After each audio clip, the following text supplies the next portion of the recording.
اللہ وعلی آلک واصحابک یا حبیب اللہ الصلاۃ والسلام علیک یا نبی اللہ وعلی آلک واصحابک یا نور اللہ۔ مدنی چینل کے ناظرین، سلسلہ میرے رب کا کلام لیے حاضر ہیں۔ اس سلسلے میں الحمدللہ ہم قرآن کریم کے مختلف مضامین پر بیان سنتے ہیں کہ قرآن کریم میں ہر شے کا بیان ہے، تو انشاءاللہ آج بھی کچھ بیان سنیں گے۔ آقا دو جہاں صلی اللہ تعالیٰ علیہ وآلہ وسلم پر درود پاک پڑھنے کی فضیلت میں یہ بھی ہے کہ جو کوئی ایک بار درود پاک پڑھتا ہے اللہ تعالیٰ اس پر 10 رحمتیں نازل فرماتا ہے۔ درود پاک پڑھ لیں، صلو علی الحبیب صلی اللہ تعالیٰ علی محمد۔ اچھی نیت بھی کر لیں کہ مسلمان کی نیت اس کے عمل سے بہتر ہے کہ اللہ کی رضا کے لیے یہ سلسلہ دیکھوں گا، اور میں بھی نیت کرتا ہوں کہ اللہ کی رضا کے لیے سلسلہ کروں گا۔ قرآن کریم میں مختلف انبیاء کرام علیہم السلام کے واقعات بھی ہیں اور مختلف مقامات کا ذکر بھی ہے۔ آج حضرت عیسیٰ روح اللہ علیہ نبینا علیہ السلام کے حوالے سے کچھ عرض کروں گا، اور پھر انشاءاللہ اس عنوان پر قرآن کریم کی جو آیت مبارکہ ہے اسے بھی آپ سنیں گے۔ حضرت سیدنا عیسیٰ روح اللہ علیہ نبینا علیہ السلام نے جب یہودیوں کے سامنے اعلان نبوت فرمایا، تو چونکہ یہودی تورات میں پڑھ چکے تھے کہ حضرت عیسیٰ علیہ السلام ان کے دین کو منسوخ کر دیں گے، اس سے یہودی آپ کے دشمن ہو گئے۔ یہاں تک کہ جب حضرت عیسیٰ علیہ السلام نے یہ محسوس فرمایا کہ یہودی اپنے کفر پر اڑے رہیں گے اور مجھے قتل کر دیں گے، تو ایک روز آپ نے لوگوں کو مخاطب کر کے ان سے کچھ اس طرح ارشاد فرمایا۔ آپ نے فرمایا من انصاری الی اللہ، یعنی کون میرے مددگار ہوتے ہیں اللہ کے دین کی طرف۔ تو 12 یا 19 کے اعداد آتے ہیں کہ ان میں سے 12 یا 19 حواریوں نے جو آپ کے ساتھی تھے، انہوں نے یہ کہا، جسے پارہ 3 سورہ آل عمران کی آیت نمبر 52 میں نقل کیا گیا کہ انہوں نے یہ کہا کہ نحن انصار اللہ آمنا باللہ واشہد بأننا مسلمون واشہد بأننا مسلمون، یعنی ہم خدا کے دین کے مددگار ہیں، ہم اللہ پر ایمان لائے اور آپ گواہ ہو جائیں کہ ہم مسلمان ہیں۔ تو یہاں ارشاد فرمایا نحن انصار اللہ آمنا باللہ واشہد بأننا مسلمون، یعنی ہم خدا کے دین کے مددگار ہیں، ہم اللہ پر ایمان لائے اور آپ گواہ ہو جائیں کہ ہم مسلمان ہیں۔ باقی تمام یہودی اپنے کفر پر جمے رہے، یہاں تک کہ عداوت دشمنی اس قدر جوش مار رہی تھی کہ ان یہودیوں نے حضرت عیسیٰ روح اللہ علیہ نبینا علیہ السلام کے قتل کا منصوبہ بنایا۔ اور ایک شخص تھا جو یہودی تھا، اس کا نام تھا تطیانوس۔ آپ نے دقیانوس سنا ہوگا، تطیانوس دونوں طرف طوا ہے، تطیانوس اس کا یہ نام تھا۔ اس کو حضرت عیسیٰ علیہ السلام کے مکان میں داخل کیا کہ وہ آپ کو قتل کر دے۔ اتنے میں اچانک اللہ تبارک و تعالی نے حضرت جبرائیل امین علیہ السلام کو ایک بدلی کے ساتھ بھیجا، اس نے آپ کو آسمان کی طرف اٹھا لیا۔ آپ کی والدہ ماجدہ حضرت بی بی مریم رضی اللہ تعالی عنہا یہ جوش محبت میں حضرت عیسیٰ علیہ السلام سے چمٹ گئیں، تو میرے پیارے آقا حضرت عیسیٰ روح اللہ علیہ نبینا علیہ السلام نے ارشاد فرمایا اماں جان اب قیامت کے روز ہماری اور آپ کی ملاقات ہوگی، اور بدلی آپ کو لے کر آسمان کی طرف اڑ گئی، مطلب آپ آسمان کی طرف، آپ آسمان پر پہنچا دیے گئے۔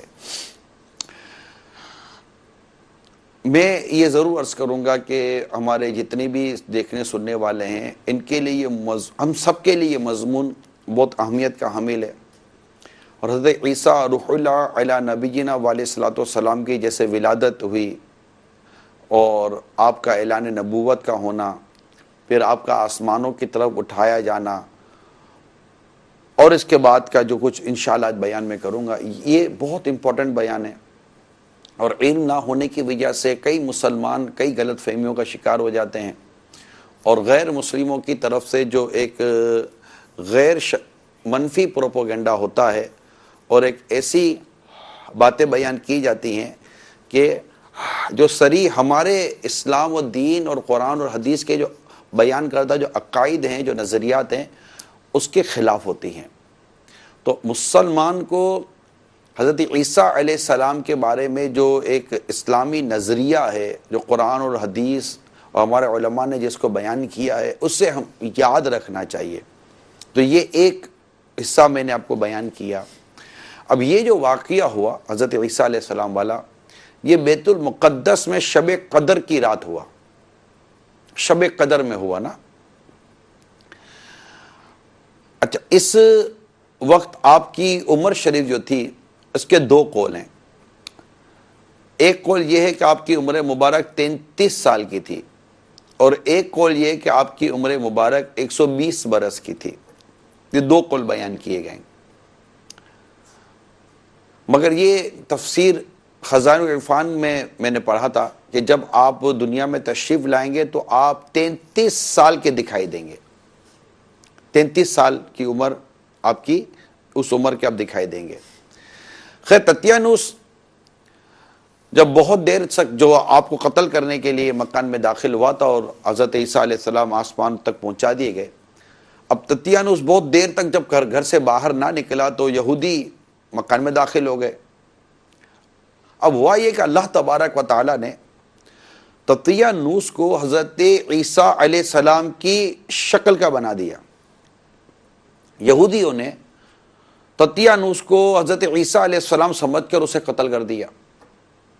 اس کے بعد جب تتیانوس کے گھر والوں نے غور کیا، دیکھا تو صرف چہرہ حضرت عیسیٰ علیہ السلام جیسا تھا، بقیہ بدن تو تتیانوس جیسا تھا۔ انہوں نے کہا کہ اگر، جو خاندان کے لوگ تھے، کہا کہ اگر یہ تتیانوس ہے تو اس کے بدن کا یہ معاملہ ہے تو حضرت عیسیٰ علیہ السلام کہاں ہیں؟ اور حضرت عیسیٰ علیہ السلام یہ ہیں تو پھر یہ جو بدن ہے یہ تتیانوس جیسا کیوں ہے؟ تو یوں مطلب کہ ایک ٹھیک ٹھاک ان میں یہ اختلاف پیدا ہوا، اور پھر انہی میں لڑائی جھگڑا شروع ہو گیا، اور یہودیوں نے ایک دوسرے کو قتل کرنا شروع کر دیا، اور یہ ایک جھگڑا ان کے اندر چل پڑا، اور ایک دوسرے میں قتل و غارت گری کی یہ نوبت آ گئی۔ تو یہ حضرت عیسیٰ علیہ السلام کے آسمانوں کی طرف اٹھائے جانے کا جو واقعہ ہے وہ ابھی تک یہاں پر میں نے بیان کیا۔ مزید خلاصہ میں عرض کرتا چلوں تاکہ بالکل حضرت عیسیٰ علیہ السلام کے بارے میں جو ہمارے عقائد و نظریات اور ہمارے اعتقادات ہیں وہ صحیح طور پر ہمارے سامنے واضح ہو جائیں۔ حضرت عیسیٰ علیہ السلام یہودیوں کے ہاتھوں قتل نہیں ہوئے، اللہ تعالیٰ نے آپ کو آسمانوں پر اٹھا لیا۔ یہ عقیدہ رکھنا ہمارے لیے ہے، ٹھیک ہے؟ یہی عقیدہ ہے کہ حضرت عیسیٰ علیہ السلام یہودیوں کے ہاتھوں قتل نہیں ہوئے اور اللہ تعالیٰ نے آپ کو آسمانوں پر اٹھا لیا۔ جو یہ عقیدہ رکھے کہ حضرت عیسیٰ علیہ السلام قتل ہو گئے اور سولی پر چڑھائے گئے جیسا کہ نصارہ کا عقیدہ ہے، تو وہ شخص کافر ہے، کیونکہ قرآن کریم میں صاف صاف یہ بیان کیا گیا ہے کہ حضرت عیسیٰ علیہ السلام نہ مقتول ہوئے نہ سولی پر لٹکائے گئے۔ یہ بات ہمارے ذہنوں میں موجود رہے، ٹھیک ہے؟ اب آگے بڑھتے ہیں۔ حضرت عیسیٰ علیہ السلام کے آسمان پر چلے جانے کے بعد حضرت مریم جو آپ کی والدہ ہیں رضی اللہ تعالی عنہا نے 6 برس اس کے بعد دنیا میں گزارے اور پھر آپ بھی انتقال فرما گئیں، اور آپ انتقال فرما گئیں، ابھی نہیں کہیں گے، اور آپ انتقال فرما گئیں۔ بخاری مسلم کی روایت ہے کہ قرب قیامت کے وقت حضرت عیسیٰ علیہ السلام زمین پر تشریف لائیں گے، نازل ہوں گے، اور پیارے آقا مکی مدنی مصطفیٰ صلی اللہ تعالی علیہ وسلم کی شریعت پر عمل کریں گے، اور دجال و خنزیر کو قتل فرمائیں گے، اور سلیب کو توڑیں گے، اور 7 برس تک دنیا میں عدل فرما کر پھر آپ انتقال فرمائیں گے، اور مدینہ منورہ زاد اللہ شرف و تعظیماً میں نبی پاک صلی اللہ تعالی علیہ وآلہ وسلم کے پہلو میں آپ آرام فرمائیں گے، وہاں آپ کی جگہ ہے، تدفین آپ کی وہاں ہوگی۔ اب جب دجال کا فتنہ، مزید اس کو اور وضاحت کر دوں، دجال کہ جس کے فتنے سے نبی پاک صلی اللہ تعالی علیہ وسلم نے کئی دفعہ دعاؤں میں پناہ مانگی، اللہ تعالی ہمیں دجال کے فتنے سے محفوظ فرمائے۔ اب دجال کا فتنہ انتہا کو پہنچ چکے گا، اور یہ ملعون تمام دنیا بھر میں پھر کر ملک شام میں آئے گا۔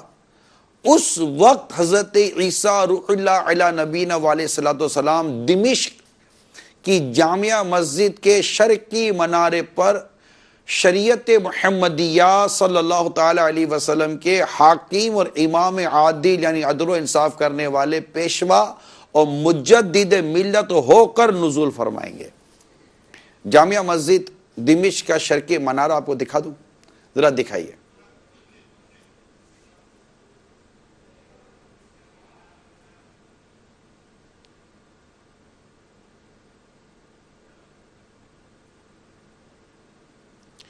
یہ جامعہ مسجد دمشق کا شرقی منارہ ہے۔ الحمدللہ رب العالمین، میں نے اس مقام پر حاضری دی ہے الحمدللہ، یعنی نیچے سے دیکھا، یہ اوپر جانے کی اجازت اس وقت تو نہیں تھی، اور یہ کورڈ تھا یہ حصہ، تو الحمدللہ یہاں پر حاضری دینے کی سعادت نصیب ہوئی ہے۔ تو جامعہ مسجد دمشق کے شرقی منارے پر آپ کا اس طرح نزول ہوگا جیسا بھی میں نے بیان کیا۔ آپ علیہ السلام کی نظر مبارک جہاں تک جائے گی وہاں تک خوشبو پہنچے گی، اور میرے آقا حضرت عیسیٰ علیہ السلام کی خوشبو سے دجال پگھلنے لگے گا اور بھاگے گا۔ آپ علیہ السلام دجال کو بیت المقدس کے قریب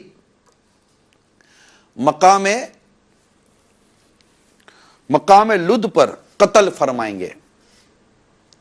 ان کا زمانہ بڑی خیر و برکت کا ہوگا، حضرت عیسیٰ علیہ السلام کا جو زمانہ ہوگا بڑی خیر و برکت کا ہوگا، مال کی کثرت ہوگی، زمین اپنے خزانے نکال کر باہر کرے گی، لوگوں کو مال سے رغبت نہ رہے گی، یہودیت اور نصرانیت اور تمام باطل دینوں کو حضرت عیسیٰ علیہ السلام مٹا دیں گے۔ آپ علیہ السلام کے مبارک دور میں ایک دین ہوگا، وہ دین اسلام۔ تمام کافر ایمان لے آئیں گے، اور ساری دنیا میں مسلمان، یعنی اہل سنت ہی ہوگی۔ امن و امان کا یہ عالم ہوگا کہ شیر بکری ایک ساتھ چڑھیں گے، بچے سانپوں سے کھیلیں گے، بغض حسد کا نام و نشان بھی نہ ہوگا۔ کتنا عظیم اور کتنا مبارک دور ہوگا جس وقت آپ علیہ السلام کا نزول ہوگا۔ حضرت عیسیٰ علیہ السلام کا تو فجر کی جماعت کھڑی ہوتی ہوگی، یعنی کھڑی ہونے والی ہوگی، اور حضرت سیدنا امام مہدی رضی اللہ تعالی عنہ آپ علیہ السلام کو دیکھ کر آپ سے امامت کی درخواست کریں گے، تو حضرت عیسیٰ علیہ السلام انہی کو آگے بڑھائیں گے، اور حضرت امام مہدی رضی اللہ تعالی عنہ کے پیچھے نماز ادا فرمائیں گے۔ ایک روایت میں ہے کہ حضرت عیسیٰ علیہ السلام نے حضور اکرم صلی اللہ تعالی علیہ وآلہ وسلم کی شان اور صفت مبارک اور آپ علیہ السلام کی امت کی عزت و کرامت دیکھ کر امت محمدی میں داخل ہونے کی دعا کی۔ اللہ تعالیٰ نے آپ علیہ السلام کی دعا قبول فرمائی، اور آپ یعنی حضرت عیسیٰ علیہ السلام کو ایسی بقا عطا فرمائی کہ آخری زمانے میں امت محمدیہ صلی اللہ تعالی علیہ وسلم کے امام ہو کر آپ کا نزول ہوگا. آپ علیہ السلام نزول کے بعد برسوں دنیا میں رہیں گے، نکاح فرمائیں گے، پھر وفات فرما کر حضرت امام الانبیاء حبیب کبریا صلی اللہ تعالی علیہ وسلم کے پہلو میں مدفون ہوں گے. تو یہ حضرت عیسیٰ علیہ السلام کے متعلق جو قرآن میں اور حدیث پاک کی روح سے اور فقہاء کرام علماء کرام نے جو ہماری رہنمائی فرمائی ہے، اس کا یہاں پر میں نے ایک بیان آپ کو سنایا ہے. اب قرآن کریم میں ایک مقام پر حضرت عیسیٰ علیہ السلام کے متعلق بیان فرمایا گیا، اس کا جو آیت کریمہ اور ترجمہ مبارک ہے، آئیے وہ سنتے ہیں. وَمَكَرُوا وَمَكَرَ اللَّهُ وَاللَّهُ خَيْرُ الْمَاكِرِينَ. إِذْ قَالَ اللَّهُ يَا عِيسَى إِنِّي مُتَوَفِّيكَ وَرَافِعُكَ إِلَيَّ وَمُطَهِّرُكَ من الذين كفروا وجاعل الذين اتبعوك فوق الذين كفروا إلى يوم القيامة ثم إلي مرجعكم فأحكم بينكم فيما كنتم فيه تختلفون. اور کافروں نے مکر کیا اور اللہ نے ان کے ہلاک کی خفیہ تدبیر فرمائی، اور اللہ سب سے بہتر چھپی تدبیر والا ہے. یاد کرو جب اللہ نے فرمایا اے عیسیٰ میں تجھے پوری عمر تک پہنچاؤں گا اور تجھے اپنی طرف اٹھا لوں گا اور تجھے کافروں سے پاک کر دوں گا اور تیرے پیرووں کو قیامت تک تیرے منکروں پر غلبہ دوں گا، پھر تم سب میری طرف پلٹ کر آؤ گے تو میں تم میں فیصلہ فرما دوں گا جس بات میں جھگڑتے ہو. یہ الحمدللہ بڑا واضح بیان قرآن کریم کا آپ نے سنا. اس کے علاوہ سورہ نساء میں بھی اللہ تبارک و تعالیٰ نے حضرت عیسیٰ علیہ السلام کے بارے میں جو کچھ ارشاد فرمایا ہے، تو قرآن کریم کے یہ ارشادات بھی ہمارے پیش نظر رہیں، اور اللہ کرے کہ ہمارے علم میں یہ بات مضبوطی کے، ہمارے دماغ میں یہ بات بڑی مضبوطی کے ساتھ بیٹھ جائے کہ قرآن میں حضرت عیسیٰ علیہ السلام کے بارے میں کیا ارشاد فرمائے گئے ہیں. آئیے سورہ نساء کی آیت مبارکہ سنتے ہیں. وَمَا قَتَلُوهُ يَقِينًا بَلْ رَفَعَهُ اللَّهُ إِلَيْهِ وَكَانَ اللَّهُ عَزِيزًا حَكِيمًا. اور بے شک انہوں نے اس کو قتل نہ کیا بلکہ اللہ نے اسے اپنی طرف اٹھا لیا، اور اللہ غالب حکمت والا ہے. وَمَا قَتَلُوهُ وَمَا صَلَبُوهُ وَلَكِنْ شُبِّهَ لَهُمْ. اور ہے یہ کہ انہوں نے نہ اسے قتل کیا اور نہ اسے سولی دی، بلکہ ان کے لیے اس کی شبیہ یعنی شکل و صورت کا ایک بنا دیا گیا. اب بڑا واضح طور پر اللہ تبارک و تعالیٰ کا یہ ارشاد ہم نے سنا کہ اللہ تعالیٰ نے جو فرمایا کہ نہ قتل کیے گئے نہ سولی دی گئی. تو اب یہ کہ ہمارا عقیدہ ہمیں پتہ ہونا چاہیے اور ہمارا نظریہ ہمیں پتہ ہونا چاہیے حضرت عیسیٰ علیہ السلام کے بارے میں. میں ایک بار پھر عرض کر دوں، بعض اوقات ہوتا ہے کہ کوئی ایسے ذمہ دار افراد بھی شاید ہو سکتا ہے کہ ہمیں دیکھ و سن رہے ہوتے ہیں. اس طرح کے عقائد و نظریات جو ہم مسلمانوں کے مسلمہ عقائد و نظریات ہیں، اگر اس طرح کے عنوانات ہماری نصابی کتابوں میں تفصیلاً بیان نہیں کیے گئے، ترجم قرآن کریم کی آیات اور حدیث پاک کے مطابق اور پورے ایک باقی نظریے اور عقائد کے مطابق، تو ہونا چاہیے. دیکھیے مسلمان کا اپنے عقیدے کے بارے میں، اپنے نظریات کے بارے میں مستحکم ہونا، مضبوط ہونا بہت ہی ضروری ہے. اور میں تعلیمی اداروں کے حوالے سے اس لیے یہ بار بار عرض کرتا رہتا ہوں چونکہ کروڑ مسلمان ان اداروں سے وابستہ ہیں. اب لے دے کر کتنے ایسے مسلمان ہیں کہ جو مدارس میں علم دین حاصل کرنے کے لیے آتے ہیں. اب رخ تو اس طرف ہے، بچہ پیدا ہوتا نہیں ہے کہ اسکول میں نام لکھوا دیا جاتا ہے. اب وہ اسکول چاہے مسلمانوں کی ہو یا غیر مسلموں کی ہو، مسلمان کو بدقسمتی کے ساتھ اس کی بھی پرواہ نہیں ہوتی کہ اس اسکول میں اس اسکول میں اسلام و دین کے بارے میں تعلیم دی جا رہی ہوگی یا جو تعلیم کے نام پر چل رہا ہے وہی پڑھایا جاتا ہوگا. بس بیٹا کو انگلش آ جائے، اس کے نظریات بدل رہے ہیں، اس کے عقائد بدلتے ہیں، اس کی سوچیں بدلتی ہیں، اس کے اخلاق تبدیل ہو رہے ہوتے ہیں. بدقسمتی کے ساتھ ہمارے یہاں اس پر غور نہیں کیا جاتا. کرنے والے اگر غور کرتے ہیں تو وہ بے بسی کا اظہار کر دیتے ہیں. تو میں یہی عرض کروں گا، تب مدنی چینل کے ذریعے جو ایک ذمہ دار افراد ہوتے ہیں ان تک اگر یہ بات پہنچتی ہو تو بالکل پہنچنی چاہیے. اور اللہ کرے کہ اگر ایسا نہیں ہے تو ایسا ہو، اللہ کرے کہ ایسا ہو جائے. اگر ایسا نہیں ہے تو کہ میں کہہ رہا ہوں کہ ہمارے نصاب کی کتابوں میں ہمارے عقائد و نظریات کو صحیح طور پر مسلمہ طور پر جو بیان کیے گئے ہیں وہ ہوں، تاکہ جو ہمارے اسٹوڈنٹ جو پڑھ رہے ہوتے ہیں وہ میٹرک کرتے ہیں، وہ فرسٹ ایئر کرتے ہیں. اچھا، اس کے بعد دوسرا یہ کہ جب وہ دوسرے ملکوں میں پڑھنے کے لیے چلے جاتے ہیں تو ڈیفینیٹلی کہ وہاں کا کیا نظام ہے، میں کیا آپ کو براہ راست بیان کروں. تو مسلمان کا اپنے عقائد و نظریات میں مستحکم ہونا، اس کو صحیح طور پر معلومات ہونا، یہ بے حد ضروری ہے. کتابیں ملتی ہیں، مکتبۃ المدینہ سے کتابیں لے لیں، اور بھی کتابیں مل جاتی ہیں الحمدللہ. قرآن کریم کی تلاوت کریں.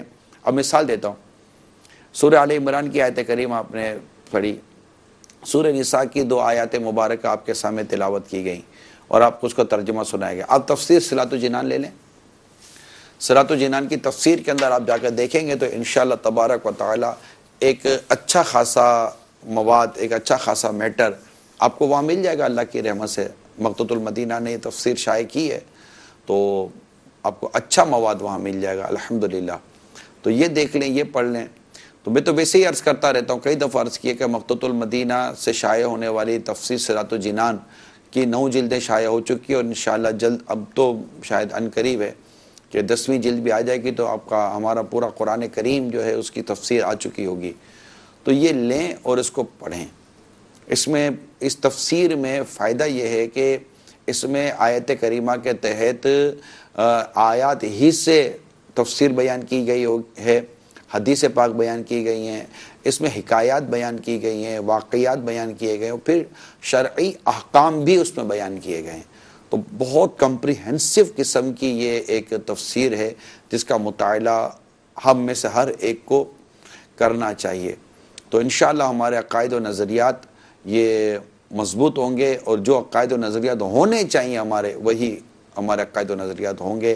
تو حضرت عیسیٰ علیہ السلام کے بارے میں یہ ہمارے ساتھ بھی ہوا ہے. جب ہم بیرون ملک گئے اور جب وہاں پر ایسے عیسائیوں سے ہماری ملاقات ہوئی، کرسچن جو ہوتے ہیں ملاقات ہوئی، کہ وہ مطلب تھوڑے تھوڑے قریب ہوتے تھے کہ یار چلو اسلام قبول کر لیتے ہیں، لیکن کچھ کنفیوژنس ہوتی تھیں.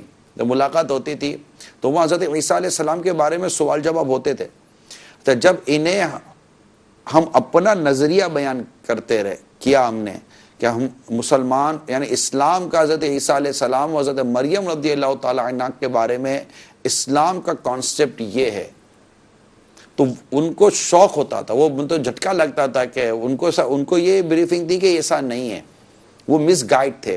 مگر جب انہیں یہ بات پتہ چلتی ہے تو بہت ساری چیزیں تو ان کو اسلام و دین کی تو ہر بات درست ہے، لیکن وہ مینٹلی طور پر بہت ساری چیزیں قبول کر چکے ہوتے ہیں، مگر یہاں آ کر وہ بعض رک جاتے ہیں. لیکن ان کے سامنے ہمارے صحیح عقائد و نظریات بیان کیے جاتے ہیں تو الحمدللہ رب العالمین دیکھا گیا ہے کہ وہ کلمہ پڑھ کر مسلمان ہو جاتے ہیں، ان کی کنفیوژن دور ہو جاتی ہے.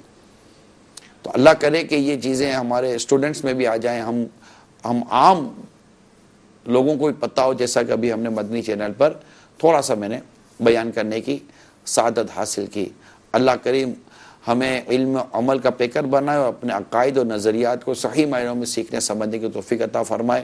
باہر شریعت کا پہلا حصہ اس کو بھی مطالعے میں لیں، انشاءاللہ تعالی عقائد و نظریات کے متعلق بہترین مواد آپ کو وہاں مل جائے گا. کال چلائیے.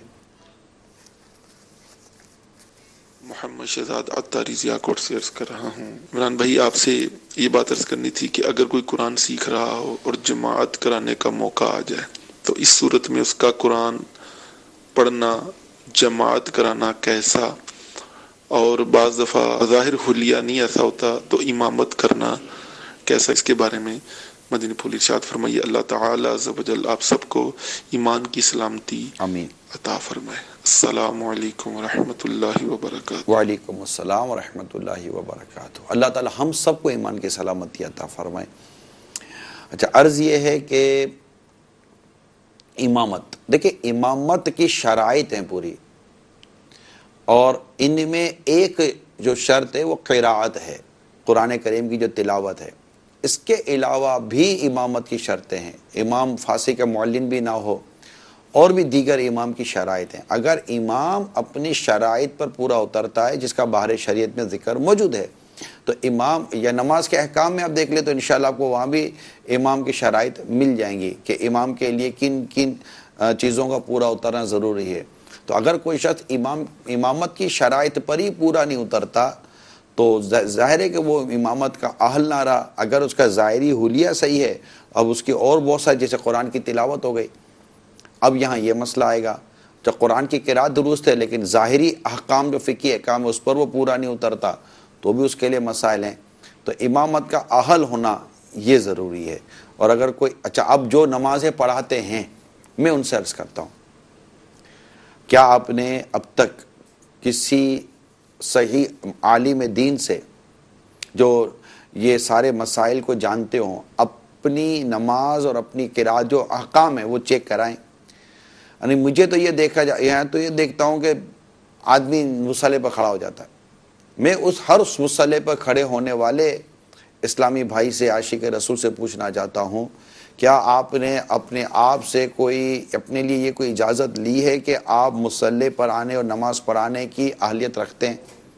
اگر لی ہوئی ہے اور واقعی صحیح سے لی ہوئی ہے تو ٹھیک ہے، ادروائز آپ کا اپنے ہی طور پر یہ فیصلہ کر لینا کہ میں امامت کا اہل ہوں، یہ تو جرت نظر آتی ہے کہ آپ اپنے طور پر کیسے فیصلہ کر لیں گے کہ میں امامت کا اہل ہوں۔ تو آپ امامت کے اہل ہیں یا نہیں ہے، اس کا فیصلہ تو وہ کرے گا جو اس کا اہل ہے، اور وہ کہے گا ٹھیک ہے آپ امامت کر لیجئے۔ جیسے جمعہ پڑھانے کے حوالے سے بھی اذن لینا ہوتا ہے، تو اس کے احکام وغیرہ آپ، میرا خیال ہے نماز کے احکام جو کتاب ہے اس میں جمعہ کا بیان ہے، نماز کا بیان ہے، اس کے علاوہ اور بھی بیانات ہیں، وہ پڑھیں گے تو انشاءاللہ تعالی اس سوال کا اور تفصیلی جواب اور اس کے علاوہ اور تفصیلی معلومات آپ پڑھنے میں کامیاب ہو جائیں گے۔ کال چلائیے۔ محمد ماجد عطاری سردار آباد فیصل آباد سے بات کر رہا ہوں۔ میرا سوال یہ ہے کہ حضرت عیسیٰ علیہ السلام اس وقت کیا جنت میں یا کہیں اور قیامت تک وہ وہیں رہیں گے؟ اس کے متعلق جواب دے دیجیے گا پلیز۔ جزاک اللہ خیر۔ وعلیکم السلام ورحمۃ اللہ وبرکاتہ۔ حضرت عیسیٰ علیہ السلام آسمانوں کی طرف اٹھائے گئے، یہ میں نے پڑھا ہے، اس کے علاوہ مزید میں نے نہیں پڑھا۔ جی کال چلائیے، یہاں رکھ بیٹا، یہاں جو۔ السلام علیکم ورحمۃ اللہ وبرکاتہ۔ وعلیکم السلام ورحمۃ اللہ وبرکاتہ۔ محمد کاشف عطاری، ڈویژن ڈہرہ والا۔ میرا بھائی صاحب آپ سے یہ سوال ہے کہ اکثر آپ مدنی چینل پر اور مبلغین ترجمہ کنز الایمان کے بارے میں ترغیب دلاتے رہتے ہیں، اس میں حضور کیا ایسی خصوصیات ہے جو زیادہ اس پر زور دیا جاتا ہے؟ اس میں کچھ مدنی پھول ارشاد فرما دیں۔ السلام علیکم ورحمۃ اللہ وبرکاتہ۔ وعلیکم السلام ورحمۃ اللہ وبرکاتہ۔ دیکھیں سب سے بڑھ کر جو اس میں خصوصیت ہے وہ تو یہ ہے کہ یہ ترجمہ قرآن کنز الایمان، یہ ایک عاشق رسول، ایک عالم، مفتی، حافظ اور مجدد وقت نے اس کا ترجمہ کیا ہے۔ یعنی میرے آقا اعلیٰ حضرت امام اہل سنت رحمۃ اللہ تعالی علیہ نے اس کا ترجمہ کیا ہے، اور یہ ترجمہ یوں سمجھیے کہ کئی تفاسیر و تراجم کو اگر جمع کرے نا، صحیح تفاسیر و صحیح تراجم جو کیے گئے ان کو جمع کرے تو ان کا بھی ایک پورا ایک خلاصہ بن جاتا ہے۔ بڑی خوبصورت اس کے اندر ترتیب ہے اس ترجمے کی، اور یہ کہ الحمدللہ عشق و محبت کے ساتھ یہ ترجمہ کیا گیا ہے، تو اور اس کی کیا خصوصیت بیان کروں۔ پھر اس کے پڑھنے سے الحمدللہ ایک واقعیتاً عشق و محبت میں اضافہ بھی ہوتا ہے۔ کئی جگہوں پر اعلیٰ حضرت امام علیہ سنت نے ایسے لفظوں کا انتخاب کیا ہے کہ مدینہ مدینہ۔ تو الحمدللہ یہ ترجمہ کنز الایمان اعلیٰ حضرت امام علیہ سنت کا ہے، اور پھر اس میں چونکہ یہ ایک کئی برسوں پہلے کی اردو ہے تو بعض اوقات اردو نہیں مطلب کہ ہم اپنی کم علمی کی وجہ سے سمجھ پاتے، تو تفسیر صلاۃ الجنان میں ترجمہ کنز الایمان کے ساتھ ساتھ ترجمہ کنز العرفان بھی ہے جو آسان ترجمہ ہے، تو دونوں ترجمے ساتھ کیے گئے۔ جی کال چلائیے۔ السلام علیکم ورحمۃ اللہ وبرکاتہ۔ وعلیکم السلام ورحمۃ اللہ وبرکاتہ۔ میں احسان اللہ عطاری عرب شریف سے عرض کر رہا ہوں، الحمدللہ عز و جل نگران شورا کا سلسلہ میرے رب کا کلام، ماشاءاللہ واقعی میرے رب کا کلام، سبحان اللہ۔ نگران شورا الحمدللہ عز و جل پیارے پیارے مدنی پھول عطا فرما رہے ہیں۔ اللہ عز و جل ہمارے نگران شورا کو خوب ترقی عطا فرمائے اور ان کو اپنی رحمتوں سے نوازے۔ اللہ عز و جل ہمارے امیر سنت کا سایہ تادیر قائم الدائم فرمائے۔ دعاؤں میں یاد رکھیے گا۔ السلام علیکم ورحمۃ اللہ وبرکاتہ۔ وعلیکم السلام ورحمۃ اللہ وبرکاتہ۔ ماشاءاللہ، دعائیں دینے کا بھی بہت بہت شکریہ، حوصلہ افزائی کرنے کا بھی بہت بہت شکریہ۔ اللہ تعالیٰ آپ کو دنیا اور آخرت کی خوب کو برکت و بہر عطا فرمائے۔ ہم اپنے سلسلے میں قرآن کریم کی بعض صورتوں کے فضائل بھی بیان کرتے ہیں۔ اس کی ایک نیت یہ بھی ہوتی ہے کہ یہ پڑھ کر ہمیں قرآن کی ان صورتوں کو پڑھنے کا، یعنی معلومات سے قرآن کریم کی صورتوں کو پڑھنے کا مزید دل کرتا ہے، دلچسپ وہ ذوق بڑھتا ہے، شوق بڑھتا ہے۔ جیسے پچھلی دفعہ ہم نے سورہ ملک پر اور آیت الکرسی پر ہم نے فضائل بیان کیے تھے ان کے، سورہ ملک بھی۔ آج ہم انشاءاللہ سورہ اخلاص کے بارے میں کچھ مدنی پھول عرض کریں گے۔ حضرت سیدنا ابو درداء رضی اللہ تعالیٰ عنہ سے مروی ہے کہ رسول کریم صلی اللہ تعالیٰ علیہ وآلہ وسلم ارشاد فرمائے، تم میں سے کوئی شخص رات میں تہائی قرآن کیوں نہیں پڑھتا؟ صحابہ کرام علیہ رضوان نے عرض کی، کوئی شخص تہائی قرآن کیسے پڑھ سکتا ہے؟ 1/3۔ ارشاد فرمایا، قل هو اللہ احد، تہائی قرآن کے برابر ہے۔ اتنی عظیم فضیلت ہے، عظیم ترین فضیلت ہے۔ اللہ کریم اسے بار بار بار بار بار بار پڑھنے کی ہمیں توفیق عطا فرمائے۔ اسی طرح حضرت سیدنا معاذ بن انس رضی اللہ تعالی عنہ سے روایت ہے کہ اللہ کے پیارے حبیب لبیب صلی اللہ تعالی علیہ وآلہ وسلم نے ارشاد فرمایا، جو شخص 10 مرتبہ قل هو اللہ احد پڑھے گا، اللہ تعالیٰ اس کے لیے جنت میں ایک محل بنائے گا۔ حضرت سیدنا عمر بن خطاب رضی اللہ تعالی عنہ نے عرض کیا، یا رسول اللہ صلی اللہ تعالی علیہ وآلہ وسلم، پھر تو ہم اس سے کثرت سے پڑھا کریں گے۔ پیارے آقا صلی اللہ تعالی علیہ وآلہ وسلم ارشاد فرمایا، اللہ تعالیٰ بہت زیادہ عطا فرمانے والا ہے اور پاک ہے۔ تو یہ کتنی پیاری صورت ہے، قل هو اللہ احد اللہ الصمد لم یلد ولم یولد ولم یکن لہ کفوا احد۔ یہاں پر جب ہم مخارج وغیرہ کی درستی کے حوالے سے بتاتے تھے تو کئی دفعہ آپ کو عرض کی ہے کہ یہاں پر قل، یہ 2 نقطے والا قاف ہے، اس کا ضرور خیال رکھنا ہے۔ اور بھی صورت میں احد ہے، احد نہیں ہے۔ کافی قوانین اور اصول یہاں بھی بیان کیے گئے ہیں، لیکن یہاں پر جیسے میں نے لگے تو آپ کو یہ صرف عرض کر دوں کہ قل ہے یعنی کہ موٹا قاف ہے، اس کو ضرور اہتمام کریں۔ احد، احد ہی پر ہا ہے، ہا نہیں ہے، صاد ہے، سا نہیں ہے۔ تو اس طرح یہ اصول و قوانین ہیں، ان کو ضرور ملحوظ رکھیں اور قرآن کریم درست پڑھنے کی عادت پیدا کریں، تاکہ ہمیں واقعتاً قرآن کریم کو پڑھنے اور پھر اس کے جو فضائل اور جو اس کی برکت ہیں وہ پانے کی سعادت نصیب ہو۔ تو یہ قل ہے، قل کہتے ہیں کہہ دیجئے، کہو، قل کہہ۔ اور اگر اس کو پتلے کاف سے یعنی ڈنڈی والے کاف سے پڑھیں گے کل، تو اس کا مطلب ہے کھا۔ آپ نے وہ قرآن کریم کا ایک ارشاد سنا، کلو وشربو ولا تسرفو، کلو وشربو، کلو کھاؤ، کلو وشربو کھاؤ پیو، ولا تسرفو فضول نہ اڑا، یعنی اسراف سے یہاں روکا گیا ہے۔ تو یہاں کلو چھوٹے کاف سے، تو کلو کھاؤ۔ قل جو ہم پڑھتے ہیں 2 نقطے سے، قل مطلب کہو، اور اگر ہم اس کو پڑھیں گے کل پتلے کاف سے، اس کا مطلب ہے کھاؤ، کھا. تو میٹھے میٹھے اسلامی بھائیوں، اس پر غور کریں کہ معنی بدلنے سے کس قدر پورا عنوان بدل جائے گا نا. اس لیے قرآن کریم کو درست پڑھنے کی عادت پیدا کریں. خاص طور پر اسلامی بھائی، اسلامی بہنیں سارے مل کر کوشش کریں. اور میں دوبارہ عرض کروں گا کہ 10 سال 15 20 سال تک ہمارے اسٹوڈنٹ یہ اسکول، کالج اور یونیورسٹیز کے اندر اپنے وقت کو نکالتے ہیں. میں ان سے پوچھتا ہوں، آپ نے 20 سال تعلیم کے نام پر جو کچھ کیا ہے، آپ کو قرآن پڑھنے نہ آیا. کیوں ہے ایسا ہمارا نظام؟ ہم 20 سال 22 سال تک تعلیم حاصل کرنے میں لگ جاتے ہیں. ہمارے عقائد و نظریات ہمارے سامنے نہیں ہوتے، جو واقعی اسلام و دین اور شریعت و قرآن و حدیث کے مطابق جو عقائد و نظریات ہیں. تو بس اللہ کرے کہ کوئی ایسی بہتر تبدیلی ہمیں مل جائے اور نصیب ہو جائے.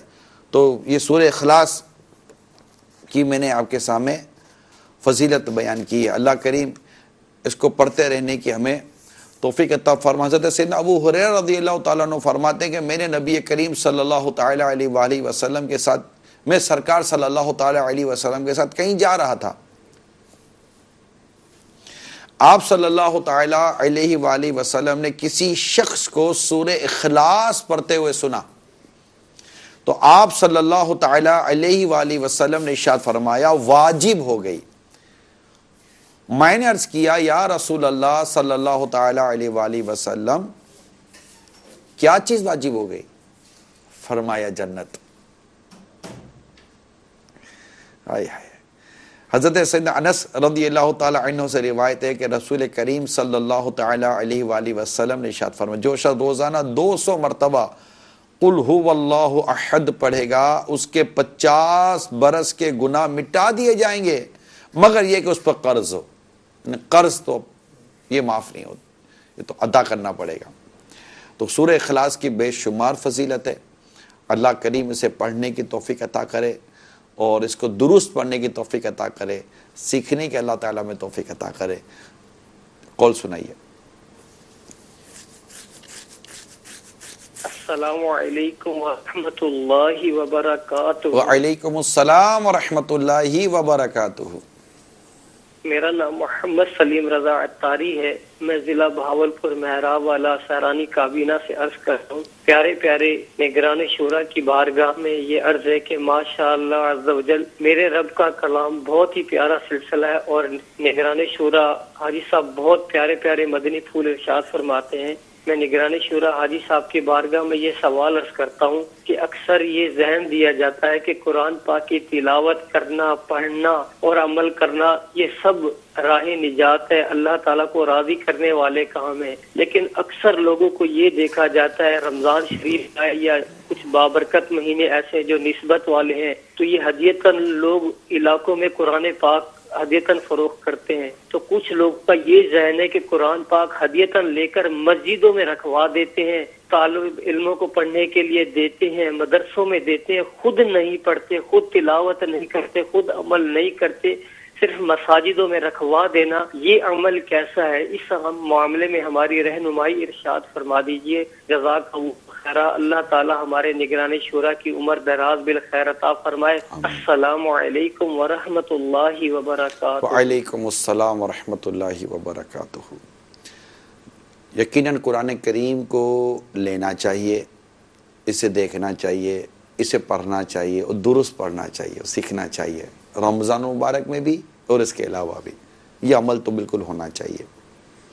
لیکن اگر کوئی شخص قرآن کریم کی تلاوت نہیں کرتا اور قرآن کریم ہدیتاً حاصل کر کے کسی کو پڑھنے کے لیے دیتے ہیں، تحفے میں دیتے ہیں، ہدیتاً دیتے ہیں، مساجد میں رکھتے ہیں، طلباء کرام کو دیتے ہیں، مدارس میں دیتے ہیں، اچھا عمل تو ہے نا کہ جب وہ اس کو پڑھیں گے تو ثواب تو دینے والے کو بھی تو ملے گا نا.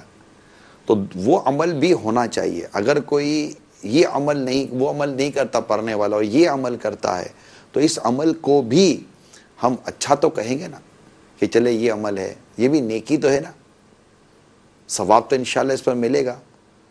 اور جو قرآن پڑھنا چاہتے ہیں اس قرآن پڑھنے والوں کو آپ قرآن کریم دے رہے ہیں, اچھے سے اچھے نسخے ماشاءاللہ لوگ ہدیتاً حاصل کر کے دے رہے ہوتے ہیں, تو انشاءاللہ اس کا بھی حسب نیت ثواب تو ملے گا. قول چلائیے.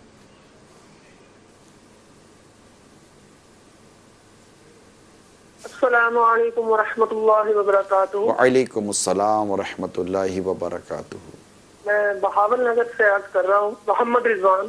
میرا ایک سوال یہ ہے کہ میں نے حضرت صاحب کی ایک کتاب پڑھی ہے, بیٹا ہو تو ایسا. اس کے صفحہ نمبر 2 پر میری ایک حضرت ابراہیم علیہ السلام کو جو خواب آیا ذبح اسماعیل کے بارے میں, تو آپ پورا دن یہ غور فرماتے رہے کہ آیا یہ خواب اللہ کی طرف سے ہے یا شیطان کی جانب سے, اور اگلے دن بھی آپ کو یہی خواب آیا. پھر اس سے اگلی صبح آپ نے یقین کر لیا کہ یہ خواب اللہ عز و جل کی جانب سے ہے. تو میرا سوال یہ ہے کہ کیا انبیاء کا خواب تو وہی نہیں ہوتا؟ میرا عقیدہ ہے یہ کہ انبیاء کا خواب وہی ہوتا ہے, تو نبی کے خواب میں تو شیطان آ ہی نہیں سکتا, نہ ہی نبی اس بات سے بے خبر ہو سکتا ہے. برائے مہربانی میرے سوال کا جواب بتا. میرے پاس اس سوال کا جواب نہیں ہے.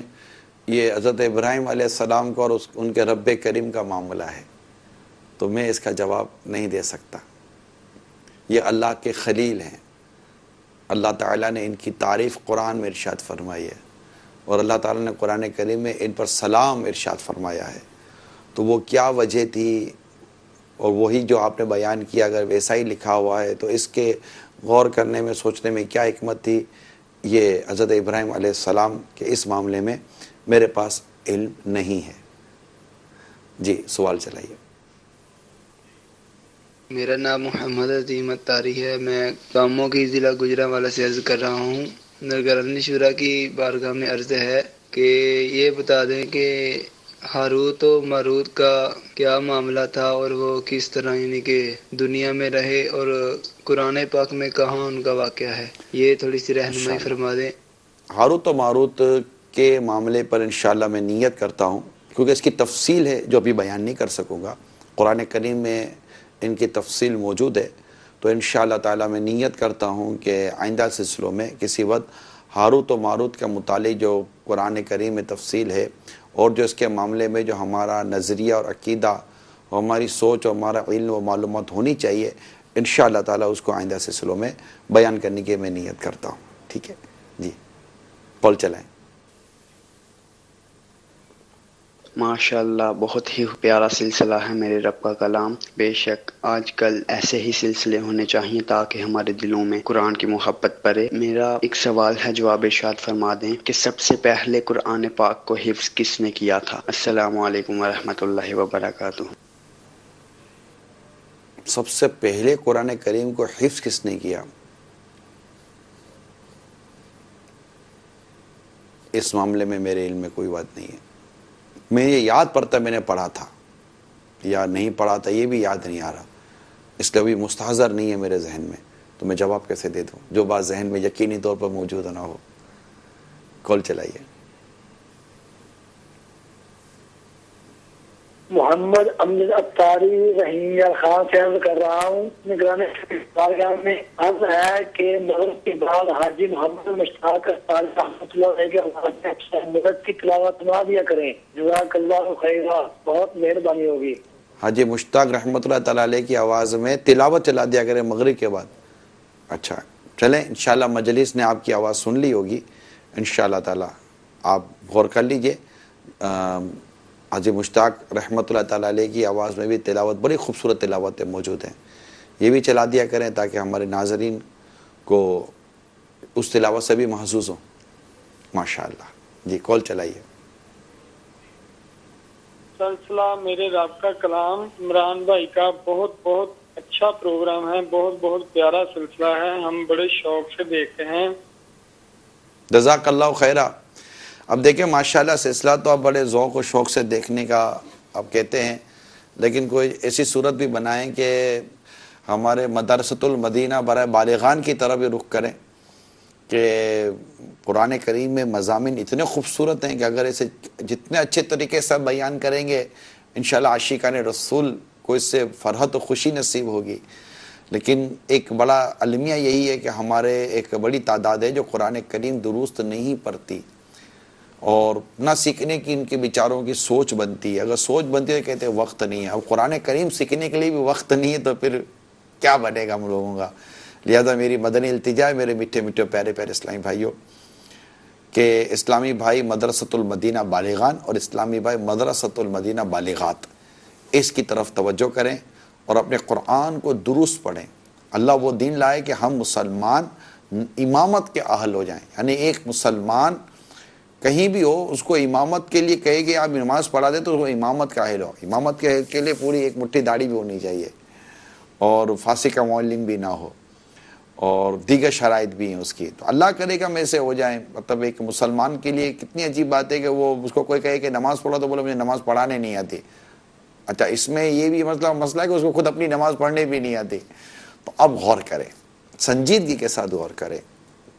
یہ اسپیشلی اپنے آپ کو پڑھا لکھا تعلیمی یافتہ طبقہ کہتے ہیں اور اس معاملے میں اگر آپ کی کمزوری ہے تو آپ مزید سنجیدگی کے ساتھ غور کریں کہ اگر قرآن کریم دیکھ کر بھی پڑھنے نہیں آتا اور نماز ہمیں پڑھنے نہیں آتی, دیکھ دیکھ کر نماز کی نقل کر لیتے, نماز سیکھی نہیں. دیکھیں نماز بھی سیکھنے سے آئے گی. نماز دیکھ دیکھ کر جو پڑھتے ہیں نا ان کی غلطیاں بے حد و بے شمار نکل سکتی ہیں.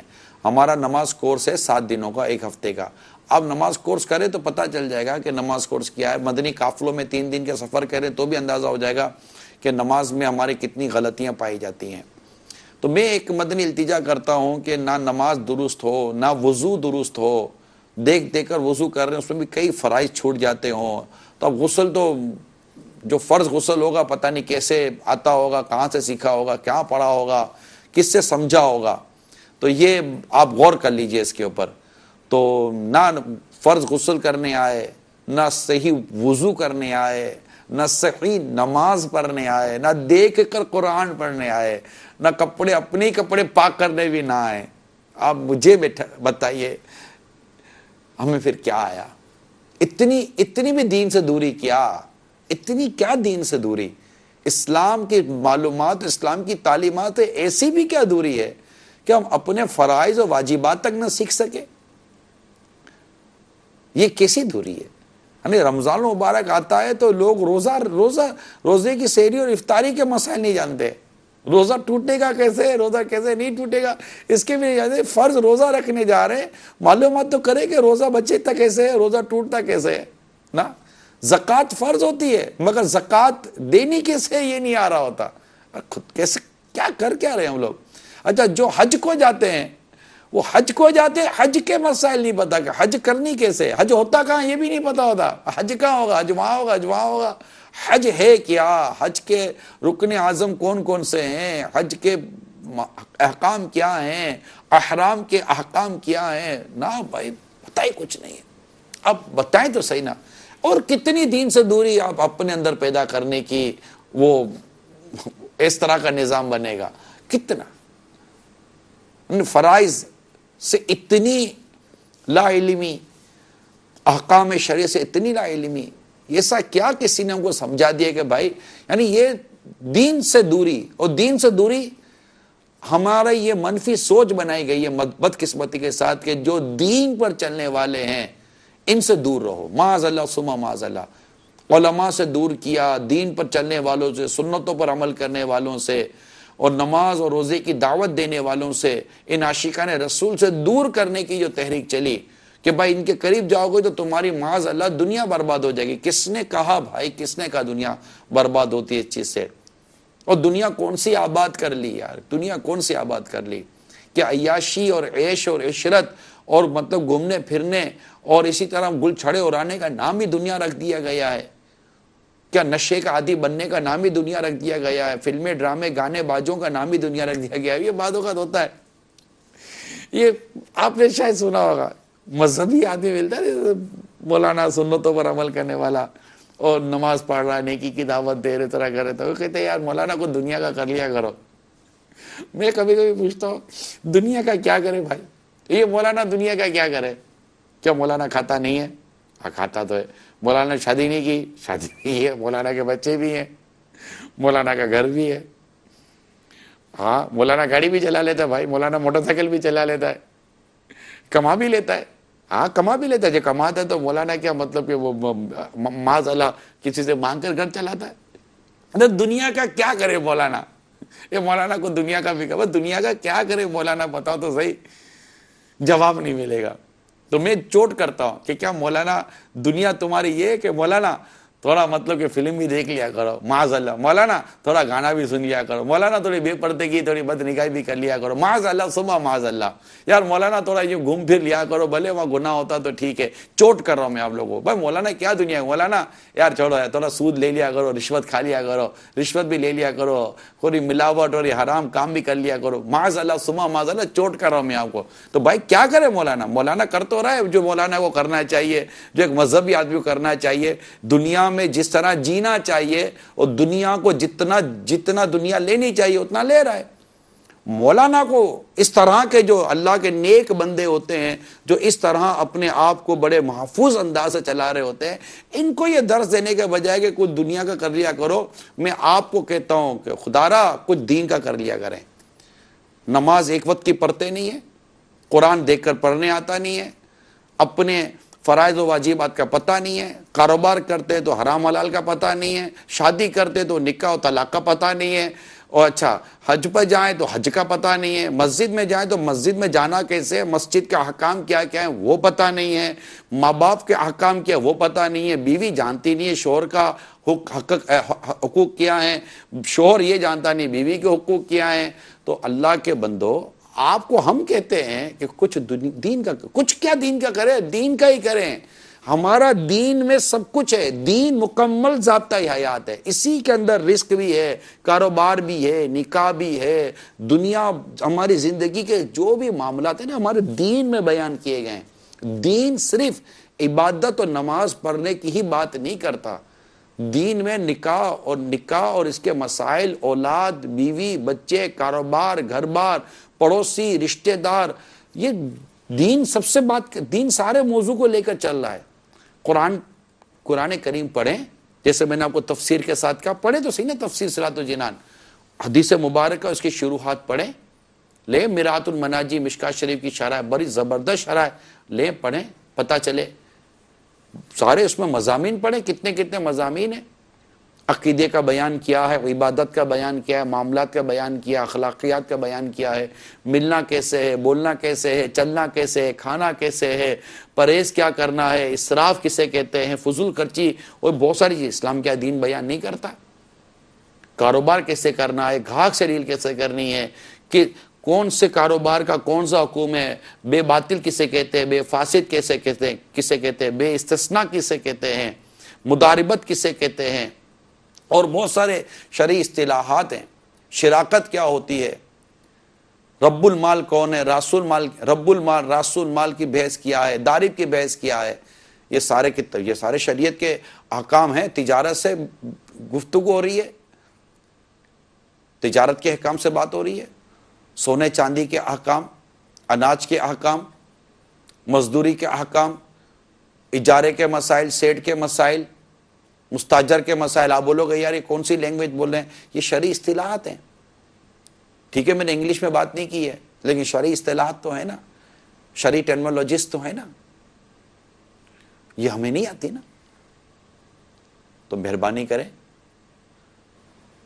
کچھ کیا مکمل دین سیکھے۔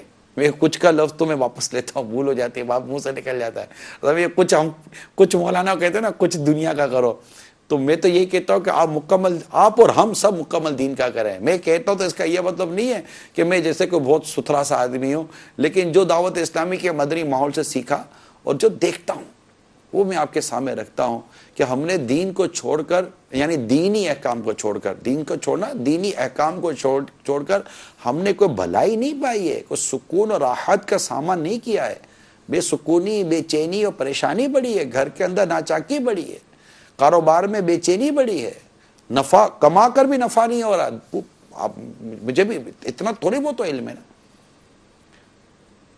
دن رات ایک کر دیتے پھر بھی پورا نہیں ہوتا، رزق میں برکت چلی گئی ہے، آپس کے تعلقات کے اندر اتفاق چلا گیا ہے، مہنگائی آپ کی آمدنی سے تیزی کے ساتھ مہنگائی بڑھ رہی ہے، بڑا دنیا کا نظام بڑا عجیب و غریب ہوا ہے۔ میں کہتا ہوں آوے گا ہوا بگڑتا جا جائے، اب اس میں کیا